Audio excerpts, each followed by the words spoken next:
নমস্কার। আজকে সকাল আমরা কুলতলি থানার অন্তর্গত একজন ভদ্রলোক আছে, ওনার নাম হচ্ছে প্রণব প্রদীপ নাইয়া। ওনার একটা অস্বাভাবিক মৃত্যুর আমরা খবর পাই। আমরা যা করার আছে আমরা একটা অস্বাভাবিক মৃত্যুর কেস রুজু করি। তারপরে আমরা প্রাথমিক তদন্তে যেটা পাওয়া যায়, এই ভদ্রলোক হচ্ছে একজন শিক্ষক। তিনি 2012 সালে পরীক্ষা দিয়ে 1 এপ্রিল 2015 সালে ইনি মুর্শিদাবাদ জেলায় বেগমবাড়ি স্কুলে উনি কর্মরত হন। পরবর্তীকালে উষাশ্রী পোর্টালের মাধ্যমে ওনার ট্রান্সফার হয়। উনি ট্রান্সফার হয়ে এখানে জয়নগরে টিএস সনাতন স্কুল বেলিয়াচন্ডিতে উনি এই স্কুলে এসে 2022 সালে ইনি এনার চাকরিটা স্টার্ট করেন। সব ঠিক ছিল। আমরা হেডমাস্টারের সঙ্গে কথা বললাম। কথা বলে যেটা জানা গেল, উনি লাস্ট স্কুলে এসেছিলেন শনিবারে 12 তারিখে, এই মাসে 12 তারিখে স্কুলের সঙ্গে ভালোই দিব্যি ছিলেন। উনি ওনার সকলের ছেলে মেয়েদের সঙ্গে একটা সিনেমাও দেখিয়েছিলেন। আর তারপরে আজকে এই সকলে এই একটা মর্মান্তিক একটা ঘটনা ঘটে।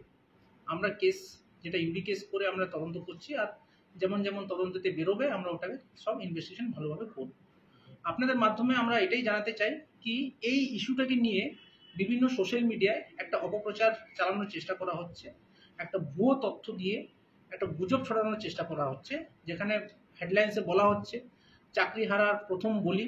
এই হ্যাশট্যাগ, এই লোগো নিয়ে আমরা যেটা অনেক 30-40টা অ্যাকাউন্টস পেয়েছি, যেটাতে এই ভুয়ো খবর, এই গুজবটা ছড়ানোর চেষ্টা করা হচ্ছে।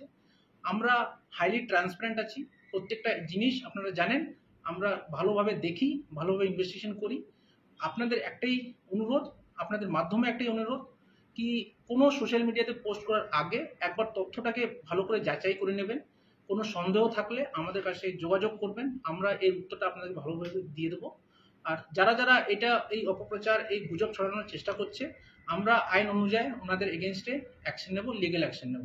আপনাদের মাধ্যমে আবার বলি সকলকে, প্লিজ দয়া করে গুজব ছড়াবেন না, গুজবে কান দেবেন না, আর এটাকে সেন্সেশনালাইজ করবেন না, কারণ তথ্য এটা কিন্তু ঠিক নয় যেটা আপনারা সোশ্যাল মিডিয়ায় প্রচারিত করা হচ্ছে।